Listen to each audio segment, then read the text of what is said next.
우리에게 주신 하나님 말씀 호세아서 12장입니다. 오늘 하루도 주님과 동행하시는 복된 날 되시기를 소망합니다. 오늘 말씀은 어제 묵상했던 11장 마지막 절과 연결이 되고 있습니다. 제가 11장 12절을 읽어드리겠습니다. 에브라임은 거짓으로, 이스라엘 족속은 속임수로 나를 에워쌌고, 유다는 하나님 곧 신실하시고 거룩하신 자에게 대하여 정함이 없도다. 에브라임 즉 북이스라엘은 거짓으로, 속임수로 하나님을 에워쌌다. 즉 온통 거짓말이다, 온통 속임수다, 그렇다는 거지요. 그리고 유다에 대해서는요, 남유다는 하나님 곧 신실하시고 거룩한 자에게 대하여 정함이 없다. 하나님께 마음을 정하지 않고 마음이 왔다 갔다 하면서 온전히 하나님을 신뢰하지 않고 거역하였다라는 말씀입니다. 그렇다면 구체적으로 어떠한 죄를 지었길래 북이스라엘은 거짓이 가득하고 유다는 정함이 없었는가? 먼저 북이스라엘의 죄에 대해서 살펴봅니다. 1절 같이 봅니다. 1절 시작. 에브라임은 바람을 먹으며 동풍을 따라가서 종일토록 거짓과 포악을 더하여 아수르와 계약을 맺고 기름을 애굽에 보내도다. 북이스라엘은 바람을 먹으며 동풍을 따라갔다. 바람을 먹을 수가 없잖아요. 바람 먹어봐야 배부르지도 않은데 그 바람을 먹었다, 동풍을 따라갔다라는 것은요, 헛된 것을 따라갔다라는 거예요. 인생에 전혀 도움이 안 되는 것을 도움이 된다고 착각을 하고 쫓아갔다라는 거죠. 게다가 거짓과 포악을 행하며 아수르와 계약을 맺고 기름을 애굽에 보냅니다. 거짓되고 포악스럽고 아수르와 애굽 사이에서, 강대국 사이에서 줄타기를 했다는 거죠. 하나님을 따르지 않고 헛된 것을 따르고 강대국을 따르고 늘 거짓을 행하는 그것에 대해서 하나님께서 매우 안타까워하셨다라는 겁니다. 그리고 7절로 넘어갑니다. 7절이에요. 그는 상인이라 손에 거짓 저울을 가지고 속이기를 좋아하는도다. 1절에서도 거짓과 포악을 말씀하셨고 7절에서는 거짓 저울로 속이기를 좋아하는도다. 이 옛날에는 저울 있잖아요. 옛날에 저울이 좀 쉽게 속일 수 있었던 것 같아요. 요즘에야 뭐 전자 저울이 있고 그래서 속이기 어렵지만 옛날에는 그 저울을 속이고 그것을 통해서 많은 부를 축적하는 상인들이 있었습니다. 이에 대해서 상인을 비유해서 말씀하시는 거예요. 정직한 상인이 아니라 거짓을 행하고 그 거짓을 행하는 것에 대해서 너무나 당당한. 그래서 8절에 심지어 이렇게까지 말해요. 8절입니다. 에브라임이 말하기를 나는 실로 부자라. 내가 재물을 얻었는데 내가 수고한 모든 것 중에서 죄라 할 만한 불의를 내게서 찾아낼 자가 없으리라 하거니와. 그래서 두 가지를 말씀해요. 실로 부자라. 굉장히 교만해진 거예요. 물질 최고다. 황금 만능주의, 돈이 최고지. 그리고 심지어 분명히 1절과 7절에서 너 너무 거짓이 많아. 행동과 말에서 너무 거짓이 많아 라고 했음에도 불구하고 나는 죄라 말할 불의를 내게서 찾아낼 자가 없으리라. 나는 깨끗하게 살아. 이렇게 거짓 그리고 교만, 이 두 가지가 북이스라엘 안에 가득 차 있었다라는 거죠. 나는 아무 죄가 없다. 나는 부자다. 나는 절대 털어서 먼지도 안 난다 라는 착각 속에 살아가는 거예요. 하나님 보시기에 얼마나 한심해 보였겠습니까? 그들을 먹이시고 입히시는 분은 하나님이시지요. 하나님께서 먹이지 않으시면 우리는 절대 먹을 수가 없고요. 내 힘으로 살아갈 수가 없습니다. 하나님의 도우심이죠. 이스라엘을 도우신 분은 하나님이시고 그들에게 먹을 것과 입을 것을 준 것은 하나님이신데 그들이 착각하고 있는 거예요. 내가 부자다. 내 힘으로 이렇게 부자가 되었다. 맨 땅에서 내가 부자가 되었다. 여러분, 맨 땅에서 부자가 될 수가 없습니다. 누군가의 도움이 꼭 있고요. 그 도움을 통해서 그가 설 수 있었던 것이지 그 누군가는 하나님이십니다. 하나님께서 좋은 만남을 주시고 건강을 주시고 일할 수 있는 환경을 주셔야만 우리가 소득을 얻고 살아갈 수가 있는 거죠. 하나님께서 우리의 모든 삶을 주장하시는 줄로 믿습니다. 그 믿음으로 사셔야 돼요. 그때 우리는 겸손하게 하나님의 도우심을 구할 수 있고요. 나는 작아지고 하나님만이 높아질 수 있는 것이지요. 하나님을 인정하고 하나님을 높이실 수 있는 저와 여러분 되시기를 축복합니다. 자, 그렇게 교만했어요. 하나님을 인정하지 않은 그들을 향해서 하나님께서 9절에 이렇게 말씀하십니다. 내가 애굽 땅에 있을 때부터 나는 내 하나님 여호와니라. 내가 너로 다시 장막에 거주하게 하기를 명절날에 하던 것 같게 하리라. 애굽 땅에 있을 때부터, 애굽 땅에서 노예로 살던 그때부터 내가 너희를 끌어내기를 그때를 기다리고 있었고 그렇게 인도하여 주었는데 너희가 교만하여지고 하나님을 인정하지 않았기 때문에 다시 장막에 거주하게 할 것이다. 명절날처럼 그들의 명절은요, 유월절, 초막절, 칠칠절, 이 모든 것들이 다 출애굽과 관련되어 있는 것입니다. 그래서 그들이 다시 너희가 명절을 행하던 그때로, 광야에서 명절을 지나던 그때로 되돌리겠다. 그래서 너희가 다시 광야 생활을 하겠다. 광야에서 고통을 받는 그 시간으로 되돌려 주겠다라는 하나님의 무서운 말씀이죠. 자, 그때 비로소 하나님께서 인도해 주셨음을 깨닫게 된다라는 거예요. 자, 이에 대해서요, 13절 14절에 다시 한번 반복을 하고 있습니다. 자, 9절 말씀을 다시 한번 13절 14절 같이 볼게요. 시작. 여호와께서는 한 선지자로 이스라엘을 애굽에서 인도하여 내셨고 이스라엘이 한 선지자로 보호받았거늘 에브라임이 경노하게 함이 극심하였으니 그의 주께서 그의 피로 그의 위에 머물러 있게 하시며 그의 수치를 그에게 돌리시리라. 아멘.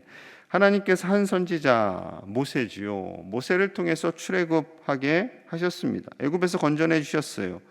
그런데 이스라엘이 하나님을 원망하고 때마다 모세를 원망합니다. 그리고 애굽으로 돌아가겠다. 나 과거로 돌아가겠다. 이 광야 생활 싫다. 이제는 만나도 지겹다. 그들의 그렇게 말하는 원망과 분노에 대해서 하나님께서 다시 수치를 되돌려 주시겠다라고 말씀하고 있는 거죠. 여러분, 우리는 하나님께서 우리를 위하여 일하고 계심을 알고 믿고 인정해야 할 줄로 믿습니다. 여러분, 이것이 정직함입니다. 우리가 윤리를 잘 지키고 공중도덕을 잘 지키는 것이, 물론 상거래할 때도 정직한 저울을 사용해야겠지만 하나님이 말씀하시는 이 정직한 저울의 의미는요, 하나님을 바라보는 거죠. 하나님을 바라보는 정직함입니다. 하나님께서 우리를 위하여 일하고 계시지 않으시면 우리가 하루를 살아갈 수 없다라는 그 정직함입니다. 하나님이 도우시지 않으면 우리는 결코 잘 살 수 없다라는 정직한 믿음입니다. 세상 사람들은 이것을 인정하지 않아요. 무슨 하나님이 도왔냐? 내가 열심히 했지. 내가 똑똑해서 내가 이루었지. 결코 그렇지 않습니다. 하나님께서 우리에게 모든 환경을 주시고 강건함과 지혜를 주실 때에 우리가 이 땅에서 바르게 하나님을 경외하며 하나님 안에서 복을 누리며 살게 될 줄 믿습니다. 정직한 믿음으로 하나님만을 경외하시는 저와 여러분들 되시기를 간절히 축복합니다. 자, 다음으로 유다의 죄에 대해서 살펴볼게요. 유다의 죄에서는 2절부터 6절까지 진행되고 있습니다. 자, 2절로 다시 갑니다. 2절 우리 함께 볼게요. 2절 시작. 여호와께서 유다와 논쟁하시고 야곱을 그 행실대로 벌하시며 그의 행위대로 그에게 보응하시리라. 자, 북이스라엘의 죄에 대해서 말씀하셨고 그들을 다시 광야 생활로 되돌리겠다라고 말씀하신 하나님께서 남유다라고 해서 죄가 없느냐? 그렇지 않다라는 거예요. 유다와 논쟁하다라는 것은 그들의 죄를 밝히시겠다라는 거죠. 그들의 행실대로 벌하시고 그들의 행위대로 유다에게 보응하시겠다라고 말씀합니다. 자, 그 이유가 있어요. 그 이유는 3절과 4절입니다. 야곱은 모태에서 그의 형의 발 뒤꿈치를 잡았고 또 힘으로는 하나님과 겨루되 천사와 겨루어 이기고 울며 그에게 간구하였으며 하나님은 베델에서 그를 만나셨고 거기에서 우리에게 말씀하셨나니. 자, 지금 3절 4절 이 짧은 두 절 속에요, 야곱의 인생을 다 줄여 놓으신 겁니다. 야곱의 인생, 그 긴 인생을 확 줄여가지고 두 절로 압축시켜 놓은 거예요. 130년을 살았었죠. 자, 그 인생을 줄인 말씀이 바로 3절과 4절인데, 야곱은 모태에서 그의 형의 발 뒤꿈치를 잡았다. 발 뒤꿈치를 잡은 자, 겉멋술수에 능한 자, 잔머리를 쓰는 자가 되었다는 거예요.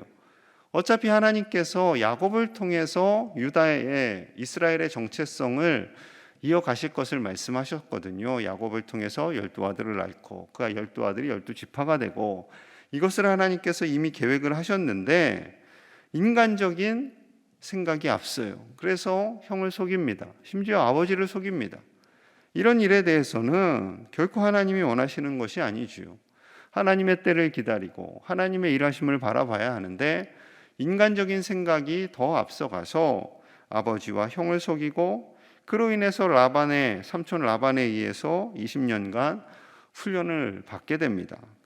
그 모든 돌아오는 과정 속에서 천사와 겨루어 이기며 울며 그에게 간구하였다. 야복나루가에서 하나님과 씨름하는 거죠. 천사와 씨름하면서 나를 구해달라고 간절히 울며 하나님께 매달렸던 것입니다. 거기서 하나님께서 응답해 주셔서 에서와 화해하게 해주셨지요. 거기서 그치는 것이 아니에요. 세겜 족속으로부터 죽임을 당할 위기가 또 한 번 옵니다. 그때 하나님께서 베델로 올라가라, 베델에서 그를 만나셨고, 이 말씀을 하시는 거죠. 그러니까 그의 인생 속에서 하나님께서 피할 길을 예비해 주셨고, 훈련하셨고, 화해시켜 주시고, 그리고 죽음의 위협에서도 건져 주시고, 하나님께서 그를 계속해서 구해 주신 겁니다. 우리의 인생도 똑같습니다. 우리의 인생 전체를 늘 생각해 보시면 그때마다 하나님의 도움의 손길들이 있었어요. 때로는 크게, 때로는 작게, 굉장히 섬세하게 하나님의 도우심이 있었기에 우리는 지금에 이를 수 있었는 줄로 믿으시기를 바랍니다. 그런데 그렇게 이스라엘을 동일하게 도우셨음에도 불구하고 그들이 하나님을 버렸어요. 북이스라엘과 함께 우상의 나락으로 떨어지게 됩니다. 그래서 하나님께서 말씀하세요. 자, 5절 같이 봅니다. 시작. 여호와는 만군의 하나님이시라. 여호와는 그를 기억하게 하는 이름이니라. 아멘. 만군의 하나님 여호와, 온 천지 만물의 주인이신 하나님, 그리고 그 하나님만을 기억해야 하는 것이지요. 우리의 생각 속에 기억해야 할 그 이름은 오직 하나님, 우리를 먹이시고 인도하시고 건져주시는 하나님, 그 하나님을 기억하라 라는 것이 첫 번째 주님의 말씀입니다. 여러분, 기억하는 거 굉장히 중요합니다. 기억하는 거. 여러분, 은혜를 기억해야 돼요. 그때는 그때고 그냥 잊고 살면요, 배은망덕하다고 하죠. 은혜를 기억해야 합니다. 그 은혜, 하나님께서 우리에게 부어주시는 은혜, 우리를 건져주신 은혜, 우리를 위하여 십자가에 달리신 예수 그리스도의 은혜, 우리를 건져주시고 믿음 안에서 평강을 누리게 하시는 그 은혜, 우리가 이 땅에서 하나님의 자녀로 평안과 기쁨을 누리며 살아가는 그 은혜를 기억하라. 그것이 다 하나님의 이루심이다 라는 거죠. 성령님을 보내주시면서요, 이런 말씀하셨어요. 요한복음 14장 26절입니다. 보혜사 곧 아버지께서 내 이름으로 보내실 성령, 그가 너희에게 모든 것을 가르치고 내가 너희에게 말한 모든 것을 생각나게 하리라. 생각나게 하리라. 여러분, 이것이 기억나게 하리라 하는 거잖아요. 이것이 은혜입니다. 여러분, 2000년 전에 마태, 마가, 누가, 요한복음 쓰잖아요. 그것을 다 기억하고 있어야 되거든요. 그걸 어떻게 다 기억하겠어요? 요즘에야 뭐 노트북에 기록하고 핸드폰의 메모장에도 기록할 수 있고 종이도 흔하잖아요. 늘 기록할 수가 있어요. 그런데 그 당시에는요, 종이가 흔하지 않습니다. 양피지, 양 가죽에다가 주로 적었고요. 그리고 파피루스에는 적긴 했는데 파피루스는 조금만 지나가면 쉽게 부식이 돼서 오래 가지를 않아요. 돌에 쓰기도 하는데 돌 그거 쓴 거 어떻게 들고 다니겠어요? 그 당시에 뭔가를 기록한다라는 것은 굉장히 쉬운 것이 아니었습니다. 그런데 그것을 기록하게끔 기억나게 하시는 분이 성령님이다라는 거죠. 여러분, 하나님의 일하심을 많이 기억하고 있다면요, 우리 성령 충만한 사람이에요. 하나님께서 우리를 만지신 사건, 우리 삶 속에서 늘 개입하고 계신다는 것을 생각하고 기억하실 수 있는 하나님의 자녀들 다 되시기를 축복합니다. 자, 두 번째 우리에게 요구하시는 것은요, 6절에 있어요. 6절 제가 있습니다. 그런즉 너의 하나님께로 돌아와서 인애와 정의를 지키며 항상 너의 하나님을 바랄지어다. 하나님께로 돌아와서 하나님을 바랄지어다. 하나님께 희망과 소망을 둘지어다. 북이스라엘처럼 헛된 바람을 쫓지 말고 나는 부자다라고 헛된 생각하지 말고 세상의 물질과 성공을 바라보지 말고 하나님만 소망 삼으라 라는 말씀이시죠. 하나님은 우리를 먹이시고 입히시는 줄로 믿습니다. 하나님을 바라보라 라고 하시면서 너희는 거지로 살아라, 그러시는 하나님 아니세요.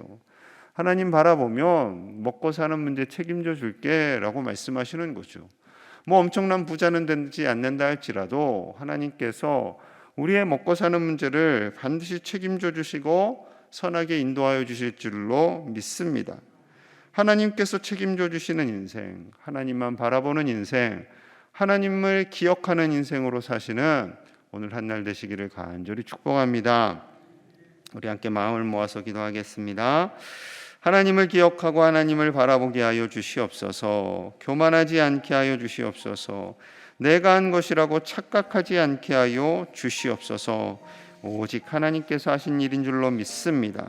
말로만 하나님이 하셨습니다 라고 하는 것이 아니라 우리의 마음을 다해 하나님께서 일하셨고 하나님께서 도우셨고 하나님께서 복을 주셨음을 날마다 고백하는 우리가 되게 하여 주시옵소서.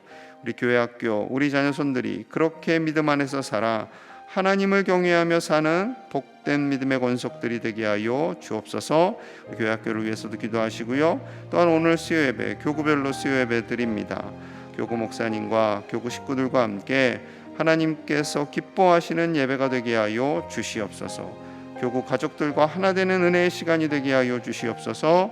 오늘 하루 주님께서 복을 주시는 날을 소망하며 함께 간절히 기도하겠습니다.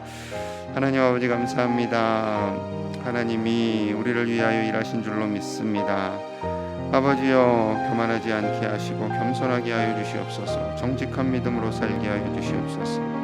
하나님의 일하심을 기억하며 나아가기를 원합니다. 하나님의 도우심만을 의지하며 나아가기를 원합니다. 주여, 우리는 연약합니다. 주여, 우리는 부족합니다. 아버지여, 죄악 속에 살아가는 인생입니다. 아버지여, 우리를 다스려 주시고 우리 안에 하나님만을 바라볼 수 있도록 성령 충만하게 하시고 늘 하나님 행하실 일들을 기억할 수 있도록 우리를 인도하여 주시옵소서. 아버지여, 주님 바라보기를 원합니다. 세상의 물질과 성공을 바라보지 않게 하시고 아버지여, 그것으로 인하여 기죽지 않게 하시고 당당하게 하나님의 자녀로 살게 하여 주시옵소서. 어떠한 부귀 영화보다 하나님의 자녀로 살아가는 것이 가장 큰 기쁨임을 깨닫게 하여 주시고 겸손히 주님과 동행하는 주의 백성들이 되게 하여 주시옵소서. 우리를 기억하시고 우리를 사랑하시는 그 하나님만을 기억하기를 원합니다. 아버지여, 우리 교회 학교 아이들을 붙잡아 주시고 하나님 다스려 주시옵소서. 저들의 미래가 하나님의 손에 달려있음을 깨닫게 하여 주시옵소서. 교구별 수요예배 드립니다. 아버지, 교구별 수요예배를 통하여서 온 가족들이 함께 교구별로 사랑하며 교제하게 하여 주시옵소서. 교구가 또 하나의 가족임을 깨닫게 하여 주시옵소서. 교구가 또 하나의 가족임을 깨닫게 하여 주시옵소서. 아버지, 구역이 부흥되게 하시고 구역과 교구 하나님께서 주신 이 귀한 공동체를 아끼고 사랑할 수 있도록 우리의 마음속에 은혜를 더하여 주시옵소서. 하나님의 은혜의 날개 아래 거하게 하여 주옵소서. 그런 복된 날 되게 하여 주시옵소서. 하나님 감사합니다. 하나님께서 우리를 위하여 일하고 계심을 기억하고 하나님만 바라보게 하여 주시옵소서. 내가 다 이루었다라고 착각하거나 교만하지 않게 하시고 정직한 믿음으로 살아갈 수 있도록 주여 우리의 마음을 인도하여 주시고 주장하여 주시옵소서. 우리 자녀손들이 그렇게 살아가기를 원합니다. 우리 교회 학교 아이들을 축복하여 주시고 이 혼미한 세상 속에 하나님만을 기억하고 하나님을 바라봄으로 저들의 미래가 복을 받게 하여 주시옵소서. 오늘 교구별 수요 예배를 드립니다. 하나님 예배 가운데 임재하여 주시고 교구 목사님과 모든 교구 가족들이 한마음 되어 큰 은혜를 누리게 하여 주시옵소서. 몸과 마음이 아픈 이들을 위로하여 주시고 백신의 부작용이 없도록 하나님께서 주장하사 강건한 몸과 마음으로 하나님과 동행하며 복을 누리게 하여 주옵소서. 예수님 이름 받들어 간절히 기도하옵나이다. 아멘.